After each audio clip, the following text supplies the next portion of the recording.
ब्राह्मण जीवन में चलते चलते विशेष, पुराने संस्कार तो अलग चीज है, लेकिन उसमें भी खास करके सूक्ष्म अभिमान कभी कभी इमर्ज होने लगता है। खास करके जब बाबा ने थोड़े दिन पहले, 2-4 दिन पहले की मुरली में कहा कि जब बाबा बच्चों के लिए मकान बनवाता है और जिस बच्चे ने अगर विशेष सहयोग दिया होता है, वो बच्चा जब मधुबन आता है तो बाबा उसकी पास खातरी करता है। तो कई लोग कहते हैं बाबा के पास भी पास खातरी होती है। थोड़े दिन पहले की बाबा की ये मुरली चली कि कई बच्चे ऐसा सोचते हैं, लेकिन बाबा जो है सूक्ष्म में हर एक आत्मा को उसका कुछ न कुछ फल का अनुभव यहां भी करा देता है। ये नहीं कि नहीं कराता है, खाली सतयुग में ही मिलेगा ऐसा नहीं है। और वो देखता है कि बच्चे को किस रूप में खुशी मिलनी है। अगर उसको ये लगता है कि भाई हाँ हमें पूछ लिया बाबा ने, हमारे लिए ऐसा कर दिया और उनको खुशी हुई, उनके लिए बहुत बड़ी अचीवमेंट है एक प्रकार से। लेकिन उसी के साथ अगर एक पुराना भाई भी आया हो, भाई बहनें आए हो, और उसकी अगर बाबा ने पास खातरी नहीं किया तो कितने संकल्प चलते हैं।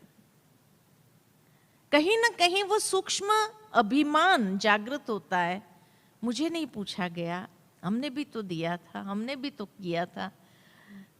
इस तरह के जो संकल्प अंदर में चलने लगते हैं, और ये सूक्ष्म अभिमान किस प्रकार हमारी आंतरिक अवस्था को बहुत खत्म कर देते हैं, समाप्त कर देते हैं। इसलिए बाबा कहते हैं ये सूक्ष्म अहंकार हमें अंदर से समाप्त कर देना है। और अगर ये जागृत होता है तो उसी समय समझ लो कि ये हमारे लिए ही नुकसानकारक है, किसी और के लिए नहीं है। बहन जी ने इसको पूछा, हमें नहीं पूछा, इसको टोली दिया, हमको नहीं दिया, ये किया, हमें नहीं कहा गया, उनको ये सेवा दी गई, उससे तो ज्यादा योग्यता मेरे अंदर है, मेरे को नहीं कहा गया। इस प्रकार का जो सूक्ष्म अहम है, ये सूक्ष्म अहम ब्राह्मणों में बाकी सब विकारों को जीत लेते हैं, अहंकार को भी जीत लेते, लेकिन ये सूक्ष्म अहम जो है उसको जीतने की आवश्यकता है। क्योंकि जब तक ये नहीं जीता तब तक कर्मातीत अवस्था बहुत मुश्किल है। ये जो सूक्ष्म में मैंपन आ जाता है, ये सूक्ष्म का मैंपन हमें उस कर्मातीत अवस्था तक पहुंचने नहीं देता है। इसलिए इसके प्रति हमें बहुत बहुत गहराई से सावधान होने की आवश्यकता है। क्योंकि ये सूक्ष्म अहम न खाली अपनी अवस्था को कर्मातीत बनने से रोकता है, लेकिन हमारे पुरुषार्थ में जो तीव्रता हम लाना चाहते हैं वो तीव्रता भी नहीं आ सकते हैं।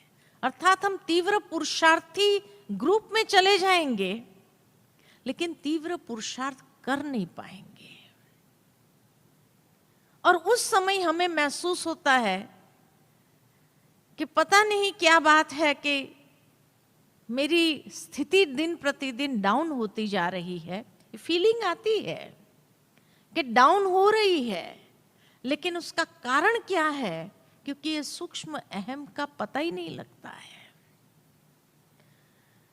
तभी तो बाबा रोज कहते हैं, लगातार कितने दिनों से बाबा की ये बात आती है, बच्चे अपने पोतामिल देखो, अपना पोतामिल चेक करो। और पोतामिल देखते हुए रोज रात को भी अपने आप को देखो कि आज का दिन कहीं कोई भी प्रकार से, कोई सूक्ष्म में भी कोई विकार ने मुझे अटैक तो नहीं किया है, मेरी कर्मेंद्रिय को चलायमान तो नहीं किया है। क्योंकि ये सारे विकारों का कनेक्शन कर्मेंद्रिय के साथ बहुत गहरा है। इसीलिए अपनी सुरक्षा करना माना अपनी कर्मेंद्रिय की भी सुरक्षा करना,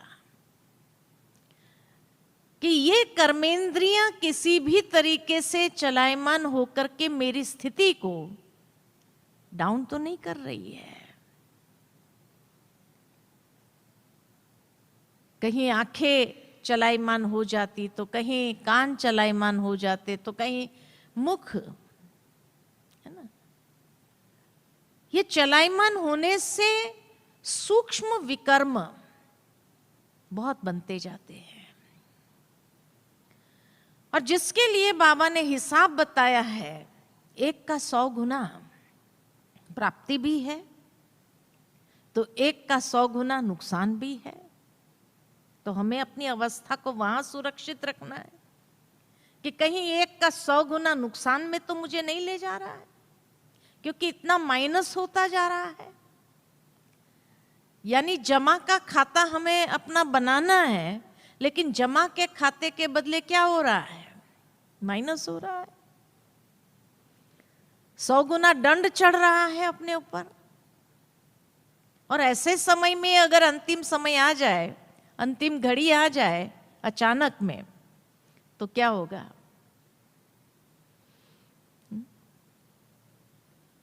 प्राप्ति क्या होगी? इसीलिए बाबा कहे ये सूक्ष्म विकर्मों से भी अपने आप की सुरक्षा जरूरी है। ये सूक्ष्म विकर्म हमारे लिए बहुत बड़ी बाधा क्रिएट कर सकता है, बहुत बड़ा विघ्न क्रिएट कर सकता है। क्योंकि मनुष्य जीवन में अगर कोई भी विघ्न आता है तो उसका मुख्य कारण कहीं ना कहीं ये जो कर्मेंद्रिय के द्वारा छोटे छोटे भी विकर्म होते जाते हैं, ये छोटे छोटे विकर्म वो बड़े रूप से विघ्नों को क्रिएट करने के लिए निमित्त बनते हैं। इसीलिए बाबा कहे कई बार विघ्नों को क्रिएट करने वाले और कोई नहीं, हम खुद हैं। इसीलिए अपनी सुरक्षा वहां करनी है। बार बार अगर ये कर्मेंद्रियां हमें विचलित करती रहे, ये कर्मेंद्रियां अगर हमें भटकाती रहे, अभी भी हमारा योग लगने नहीं दे रही है, ये अभी तक भी शिकायत है, तो हमें अपने आप को बहुत सूक्ष्म पारदर्शिता से देखना होगा। एक ट्रांसपेरेंसी अपने अंदर क्रिएट करनी होगी और उस लेवल पर देखना होगा, तब हम अपने आप को सुरक्षित रख सकेंगे। बड़े बड़े पाप कर्म तो नहीं हो रहे हैं, लेकिन विकर्म जरूर हो रहे हैं। इसीलिए इन विकर्मों से अपनी सुरक्षा करना बहुत आवश्यक है।